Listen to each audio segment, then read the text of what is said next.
A paz do Senhor? Glória a Deus. Vocês estão felizes? Glória a Deus. Irmãos, queremos falar. O Senhor colocou no meu coração para trazer para a igreja sobre a graça. Um assunto muito conhecido, porém eu creio que às vezes um pouco... Não é que não compreendido, mas a gente compreende só um pouco do que é a graça. Nós limitamos a graça. Nós vamos entender hoje que a graça ela vai agir em dois estágios na nossa vida. Ela vai servir para duas coisas na nossa vida. E quando nós falamos sobre graça, fala que a graça é um favor imerecido. Certo? Isso aí todo mundo sabe. Favor imerecido. E é sempre bom a gente lembrar disso, porque nós só estamos aqui hoje, nós só temos nossas famílias, nossas casas, nossos empregos, porque pela graça. Pelo favor imerecido. E essa graça ela tem nome e sobrenome, que é Jesus Cristo. João fala que ele, no princípio ele era o Verbo, e o Verbo era Deus, e o Verbo estava com Deus. E tudo que foi feito por ele. E sem ele nada do que foi feito teria acontecido. Ou seja, tudo que nós vivemos hoje, tudo que nós vemos, tudo que nós contemplamos, foi feito através de Jesus. Então é bom a gente sempre ter isso claro em nós. Porque às vezes o dia a dia faz a gente...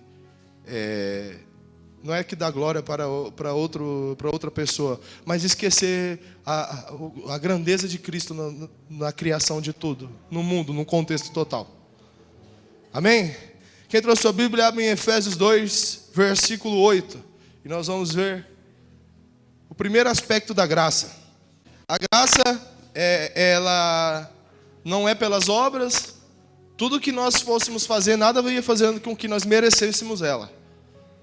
Então ele deixa claro no verso 8 que não é pelas obras, mas no 10 ele fala para que nós venhamos a praticar as obras que ele já preparou para nós. Então aqui nós vamos entender uma coisa: a graça que salva é a graça que capacita. Porém, o que o mundo tem tentado? O que Satanás tem tentado? Investir contra a cultura da graça.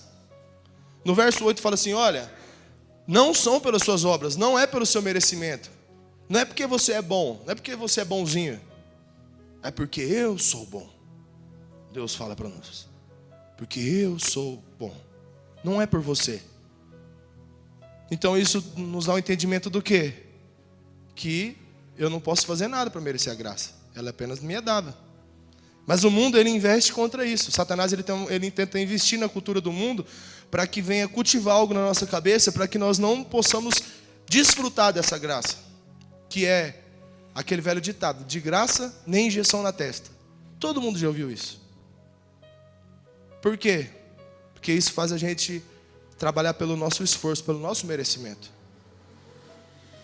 Vai falar que nunca ouviu seu pai falar: do céu só cai chuva, meu filho. Já ouvi muito. Dá uma impressão que nós temos que lutar, que buscar. Então toda vez que eu luto, que eu busco, eu anulo a graça.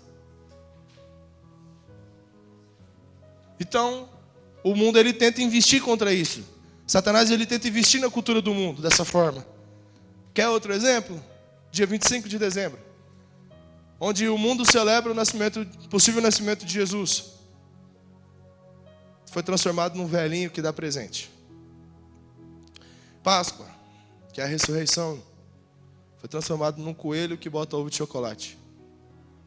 O Halloween, que era um período onde os cristãos eles sentavam, eles compartilhavam na casa um dos outros, faziam uma célula, e lá eles comiam e celebravam a morte daqueles que morreram como mártires, pregando o evangelho. E eles não estavam ali celebrando a morte das pessoas, eles estavam celebrando a Deus pela semente que aqueles homens e aquelas mulheres deixaram. E o Halloween foi transformado num dia das bruxas, dia dos mortos. O mundo tem tentado, Satanás ele tem tentado investir na cultura do mundo, e ele conseguiu.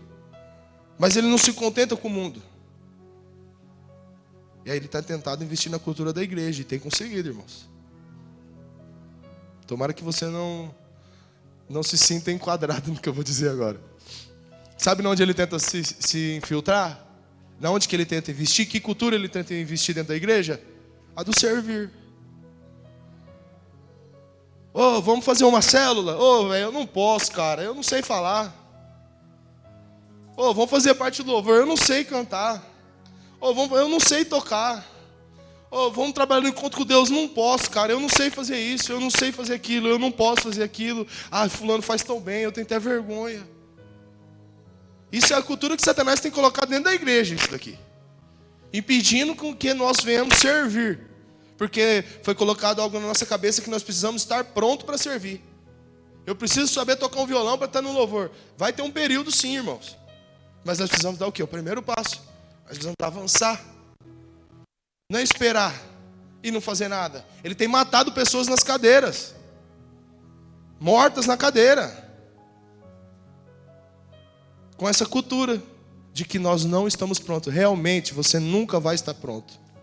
Eu nunca vou estar pronto. A glória de Deus é nos preparar. Lembra? A graça que salvou é a mesma que capacita. Esses são os aspectos dela. E nós vivemos limitando essa graça. Nós vivemos pausando essa graça. Fala, não, graça, não vem me capacitar não, porque eu preciso estar pronto. Aí depois você vem. Olha o que Tito 2 vai falar para nós. Tito 2, verso 11. Tito, capítulo 2, verso 11. Tito, capítulo 2, verso 11. Portanto, a graça de Deus se manifestou salvadora para todas as pessoas. Nível 1 da graça, salvação. 12. Ela nos orienta. Algumas traduções vai falar disciplina. Ela nos orienta a renunciar à impiedade e às paixões mundanas e a viver de maneira sensata, justa e piedosa nesta presente era. Então é a graça que nos orienta, é a graça que nos disciplina, é a graça que nos molda, é a graça que nos capacita. Nos ensina também, tem versão que nos ensina. Só que nós limitamos essa graça. É que nós na verdade, nós somos muito fachada. Vou falar bem a verdade, vou falar por mim. Nós somos muito fachada. Nós queremos servir a um rei sem saber a história desse rei. Onde nós vamos encontrar a história de Cristo? Quem consegue me responder? Bíblia, né? Não é? A história de Jesus? Se nós formos acompanhar a história de Jesus, os caboquinhos que ele chamou, era preparado? Tal dos discípulos? E por que nós temos que ser preparados? Por que nós temos que estar pronto? É isso que nós precisamos entender. A glória de Deus é fazer através de nós. A glória de Deus é nos moldar. Jesus não precisava de você, Larissa, ministrando louvor que não. Mas Ele ama estar com você aqui quando você ministra. Não precisava de mim estar aqui ministrando a palavra. Mas Ele ama estar comigo aqui. Não precisava de nenhum de vocês servindo onde vocês estão. Mas Ele ama estar com vocês. Ele ama ouvir vocês. Mas nós vivemos limitando essa graça.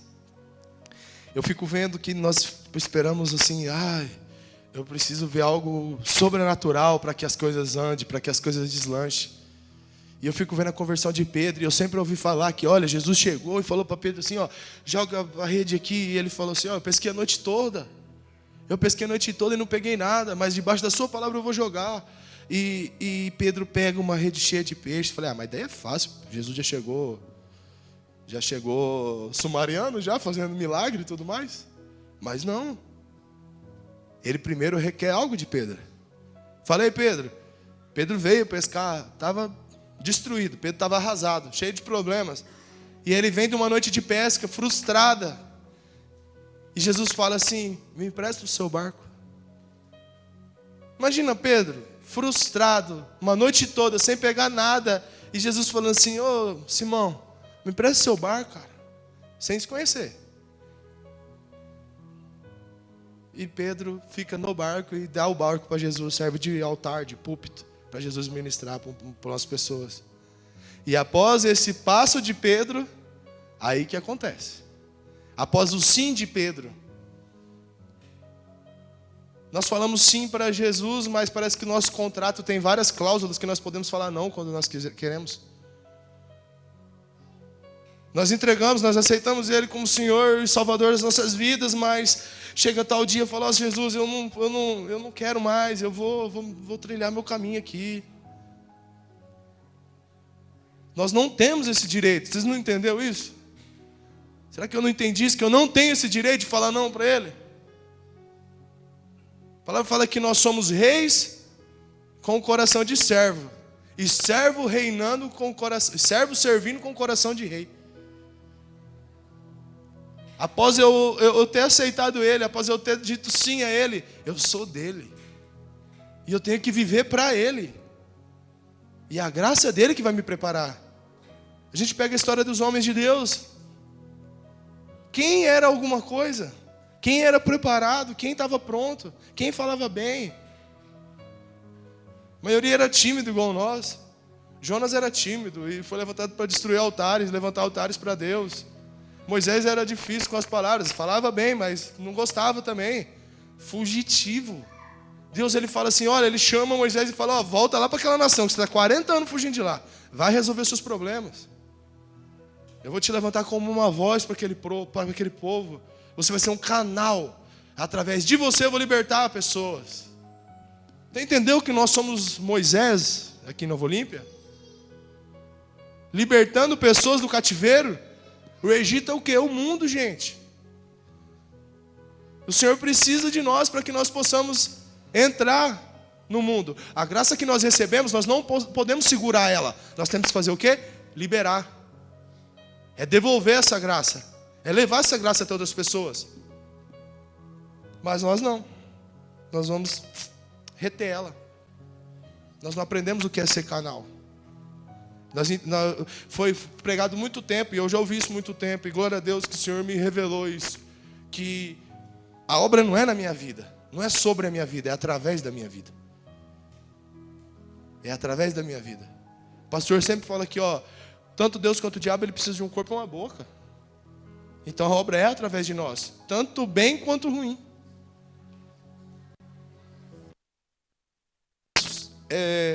Trilhar o passo que aqueles discípulos trilharam, a forma que eles trabalharam.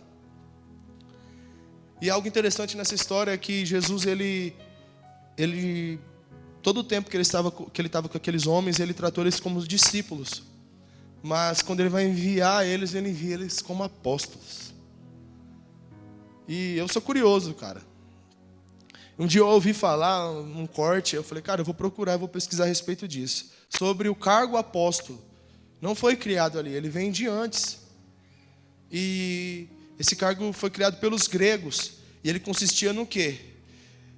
Pegar a pessoa, enviar ela para uma outra nação.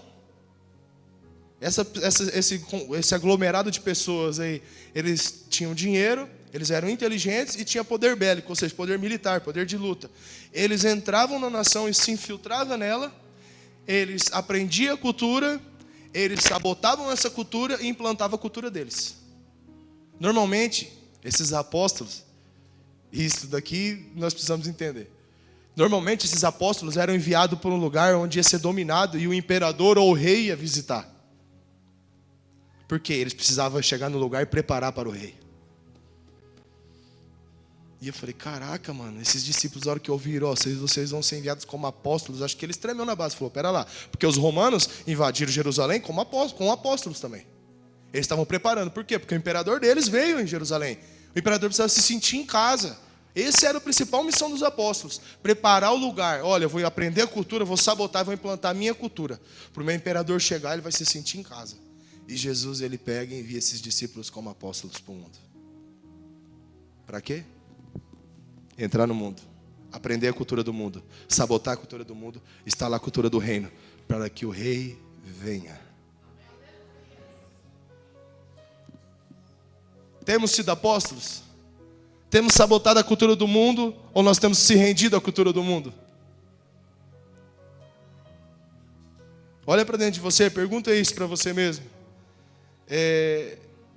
O apostolado, ele sem a graça você não vai ser o apóstolo. Sem a capacitação dos céus você não vai ser o apóstolo. Ele te chamou para isso, mas você não vai conseguir. Se você não parar de limitar a graça do Senhor, você não vai conseguir. Porque vai faltar. vai faltar para chegar no propósito. E é outro tema que nós temos muita dúvida, o meu propósito. Já ouvi gente falar, meu Deus, qual que é o meu propósito? Qual que é o meu propósito? Se nós fazermos uma pergunta um por um aqui, alguém vai travar no propósito. E eu quero falar uma coisa, o pastor falou no culto passado sobre propósito. Ele falou a mesma coisa em outras palavras. O propósito meu, seu e do mundo todo está em Marcos, abre lá, Gi. Marcos, capítulo 15, verso 16. Capítulo 16, verso 15.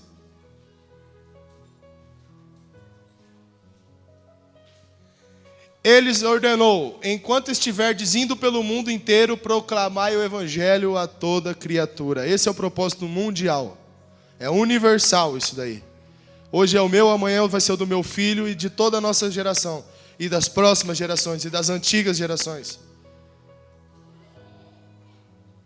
O propósito, ele vai te levar a lugares intimidadores.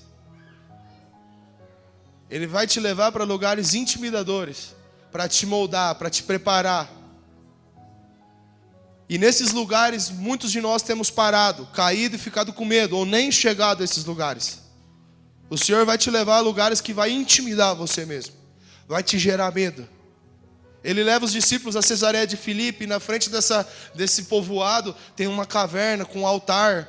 E ali dentro daquela caverna era sacrificado crianças. Ali era infestado de demônio, ao Deus Pan, ao Deus do medo. Olha para você ver o nome, Deus do medo. E ele chega e ele estabelece os discípulos ali na frente. E ele pergunta sempre aos discípulos, o que eles falam sobre mim? O que eles falam? Quem eles falam que eu sou? E uns falam, Senhor, eles falam que o Senhor é Moisés, outros falam que o Senhor é Elias, outros falam que o Senhor é um bruxo, que o Senhor é um mago. E foram falando as várias versões que o povo falava de Cristo. E Pedro se levanta e fala, pois eu te digo, você é o Cristo, o Filho do Deus vivo. Olha como um lugar intimidador revelou a face de Jesus para Pedro. Pedro, algumas passagens atrás, estava naquela tempestade, no barco, vê Cristo e fala assim, ei, posso ir até o Senhor? Se for o Senhor, deixa que eu vá até aí. E Pedro começa a caminhar sobre as águas. Mas o ambiente intimidador tira a visão de Pedro, ele para de ver Cristo e afunda. Esse mesmo Pedro que afundou por parar de ver Cristo, ele olha para Cristo e consegue ver a face do Deus vivo que estava nele. Num lugar intimidador, num lugar de medo. E Cristo olha para ele e fala assim, não foi carne nem sangue que te revelou isso, irmão. Foi o próprio Espírito do meu Pai. A graça estava capacitando Pedro naquele momento.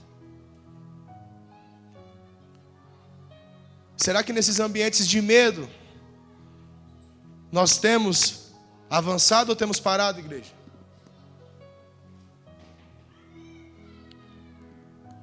É nesses ambientes de medo que a graça vai te sustentar.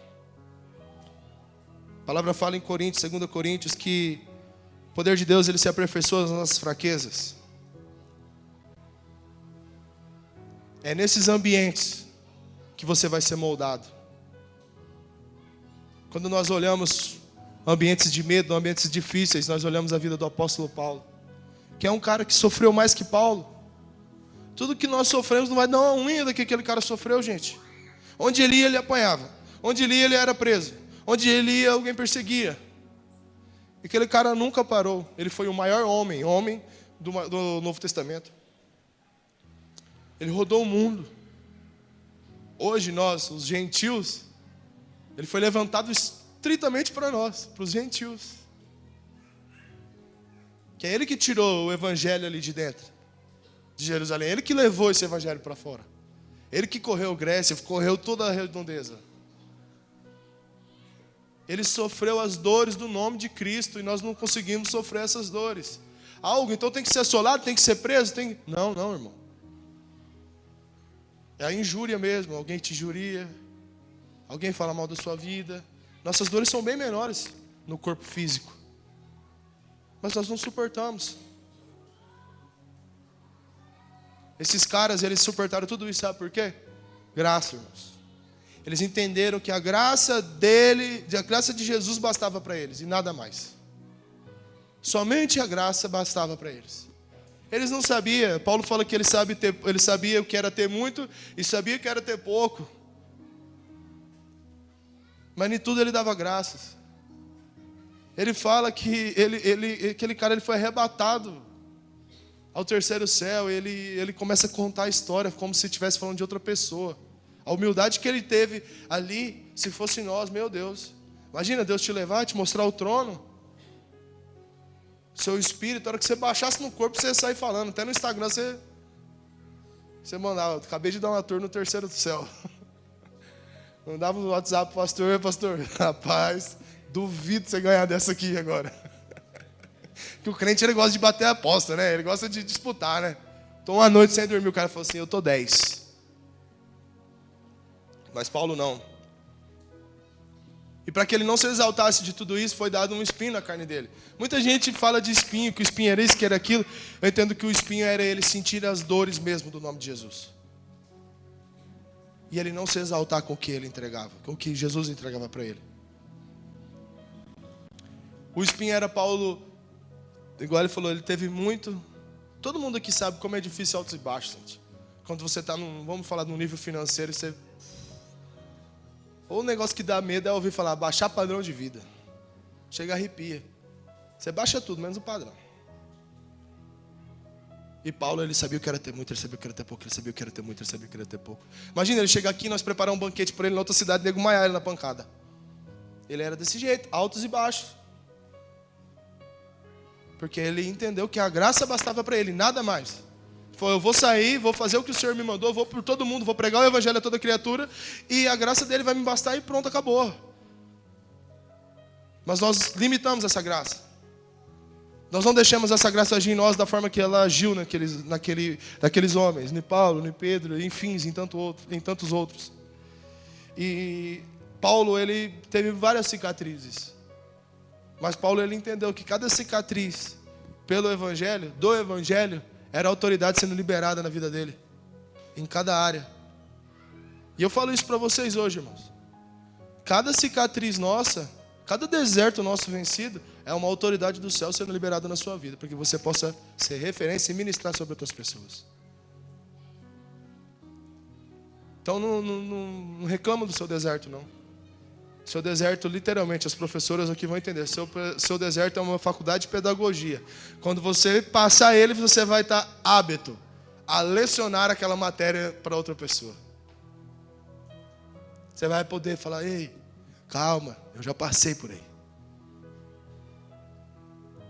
Nós esquecemos da parte de Jesus, falou, olha, no mundo vós tereis aflições, mas tende bom ânimo. Nós esquecemos, por quê? Nós queremos servir um rei sem saber a história dele. Sem ter a intimidade com ele. E as feridas, falando em feridas, eu comentei isso hoje cedo, estava lendo um blog na internet, onde o povo estava disputando o que a igreja era. Se a igreja era um hospital, a igreja era aquilo. E era até um louvor do Anderson Freire. O povo estava, porque ultimamente a moda é pegar um louvor e começar a falar, isso não tem na Bíblia, né? O crente está maiando o crente mesmo. Isso não tem na Bíblia, isso aqui é heresia, enfim. E era um louvor do Anderson Freire. E, cara, se estendeu por dias aquela conversa. E embaixo, o último comentário, matou a discussão. A menina escreveu, falou assim, para mim a igreja é um exército. E todo exército tem uma enfermaria. Que vai, trata os seus doentes, prepara eles e reenvia eles para a batalha. Então você acabou de chegar do seu deserto, vem para cá, a gente vai tratar você. Vai te preparar e vai te lançar novamente. Isso é a igreja. Então não se envergonhe das suas cicatrizes. Existe um lugar que você pode tratar elas. Mas não para ficar dentro dela, doente. Ela vai te preparar e vai te impulsionar novamente para a batalha. A igreja é um exército. Só que, qual que é a similaridade entre um exército... Eu vou melhorar. Tem como na mesma frase está escrito exército fraco?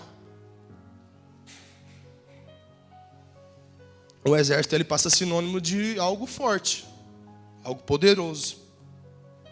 Mas se nós olharmos para nós hoje, será que nós somos esse exército poderoso e forte? Ou será que essas feridas e todos esses problemas que nós temos não acabou enfraquecendo a nossa igreja? Quando eu falo nossa igreja, eu não estou falando da comunidade, estou falando da igreja. Será que nós não acabamos nos tornando filhos mimados e fracos? Que não suportam ser confrontados? Hoje cedo eu falei, acho que eu me expressei mal, pastor, na hora que eu falei aquilo lá. Porque depois você falou realmente o que eu senti. Tem dia que teve um domingo que parece que o pastor estava com os 2 pés no meu peito, cara. Falei, rapaz, hoje o pastor tá zica, falar igual o pai. Hoje o homem desceu o bambu. Mas, na verdade, não era o pastor. O pastor estava falando algo, o Espírito em mim estava me falando, ó, tá vendo? Tá vendo? Por quê? Glória a Deus, se todos os dias nós fôssemos confrontados na palavra. Igreja não é lugar, o evangelho não é lugar de te apalpar, não, é lugar de te confrontar mesmo. É lugar de nos confrontar. Glória a Deus, se toda pregação a gente fosse confrontado. Porque é o confronto que gera mudança. É a vergonha dentro de você que gera a sua mudança. Não é quando tudo está bem. Você não vai mudar num ambiente de paz, não, é de confronto dentro de você. Glória a Deus, se todas essas pregações e todos os domingos fossem um confronto. E eu falo por mim isso. Eu queria que fosse todo domingo um confronto. E nós aqui se dispersamos por tão pouca coisa. Tão pouca coisa. Nós não conseguimos nem se concentrar numa coisa. As células, gente. Células. Vamos falar de células. Nós somos 104 membros. Se tiver dentro das células 60 pessoas, alguém colocou uma cultura na cabeça da igreja que a célula é para visitante. Quem falou que a célula é para visitante? Quem falou que o resiliência é para visitante? Quem falou que o culto é para visitante? Quem falou que o Filhos de Sara é para visitante? Qual que é o propósito mundial? Ide por todo mundo e pregar o evangelho. Na célula fala do evangelho? Proclama o evangelho? Então nós estamos dentro do propósito. Então ela não é para visitante, ela é para todo mundo. Resiliência, fala do evangelho? Fala. Proclama o evangelho? Sim. Então estamos dentro do propósito. Filhas de Sara, a mesma coisa. Tudo que é referente ao Senhor é obra, irmãos. É propósito. Deus não me chamou para isso. Tá bom. Nunca vi Deus não chamar você para algo que é dele? Como é que é? Falou assim, vou chamar só a Daiane. Caiuã, você não precisa vir aqui não, tá? Deus faz acepção de pessoas? Ele escolhe pessoas? Só para mim entender. Para nós entendermos. Na verdade, nós temos tornado uma igreja fraca. Porque nós queremos as coisas do nosso jeito. Aceitamos entregar a vida para Jesus, mas queremos conduzir a obra dele do jeito nosso. E aí se torna um problema. Porque nós vamos ser um problema. E os tempos difíceis nos param. Há um pronome oriental, um provérbio oriental que fala que homens fortes criam tempos fáceis. Tempos fáceis geram homens fracos. E homens fracos criam tempos difíceis. Tempos difíceis geram homens fortes. É melhor estar na casa que tem choro do que...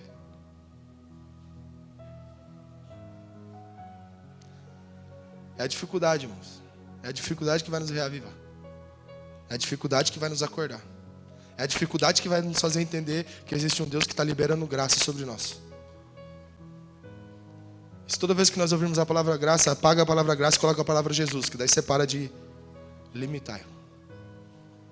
A palavra graça, ela se resume a um nome. Ela tem nome e sobrenome, Jesus Cristo, Filho de Deus. Ele é o sentido da graça. Ele é a palavra graça. Toda vez que nós ouvirmos, aí você pega e troca ela por Jesus. Falou, vou lembrar, vou trocar por Jesus. Porque daí você para de limitar ela. Aí nós paramos de, não me capacita agora não, eu não estou preparado.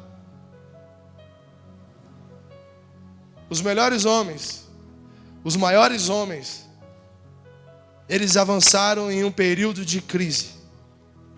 Os homens mais ricos da atualidade, eles avançaram no período de crise. Foi na crise onde todo mundo parou de comprar que eles tiveram a estratégia de ir lá e comprar. Quando todo mundo parou de vender, eles foram lá e venderam. Quando todo mundo parou de investir, eles foram lá e investiram. Aí você olha e fala, uau. Mas será que você teria coragem dele? de avançar. Eu não sei vocês, irmãos. E eu estou finalizando, podem ficar tranquilos. Se o louvor quiser subir, pode subir, louvor. Eu não sei vocês, mas eu estou cansado de viver esse nível raso. E eu estou falando de mim agora. É parar de vir na igreja aos domingos para bater cartão.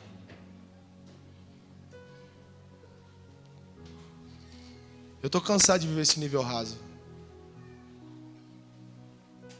Esse nível que eu fico tentando entender o que Paulo viu. O que Paulo viu para suportar tanta dor, cara? O que esse homem viu que fez ele lutar incansavelmente por algo? O que Abraão viu para ele largar tudo? Largou a família, largou a parentela e ele saiu sozinho para o mundo com a esposa para viver uma promessa. O que João viu para ter um amor tão grande por Jesus? O que aquele pessoal lá em Atos 2 presenciou que nós não conseguimos presenciar na nossa atualidade? Será que Deus mudou? Será que o Deus de ontem não é o mesmo de hoje? Ou será que os nossos corações mudaram? Ou será que foi a geração que mudou? Nós estamos acostumados a tudo que nós vivemos, a Deus, nós colocamos na conta de alguém. Ah, não foi por causa do pastor. Nada acontece por causa do pastor. Nada acontece por causa do louvor. Nada acontece por causa do irmão do seu lado. Tudo que você vive em Deus está ligado diretamente com a sua fome, com a sua sede. Será que nós temos tido fome e sede de Deus? Isso que nós vivemos agora antes de começar a palavra, esse momento. Isso aí tem que ter sede para nós vivermos isso todo domingo. Todo domingo nós precisamos viver isso. Essa manifestação do Espírito no nosso meio. Mas nós chegamos 8h05 na igreja. 7h05, 7h35. Nós não conseguimos cuidar nem do horário que nós chegamos. Nós não conseguimos nem preparar um ambiente para o Senhor. Quando eu falo ambiente, não é a igreja não. A igreja já está preparada. É nós, é o nosso coração. É o nosso coração. Nós não conseguimos nem preparar essa terra aqui para que a semente venha e entre. Aí quando chega lá fora, a gente ouve falar, eu não entendi nada da palavra que o pastor pregou. Óbvio. O ambiente estava preparado? O terreno estava pronto? Ou a semente caiu nos espinhos? Nas pedras? Qual tem sido o tipo de solo nosso? Quem somos nós?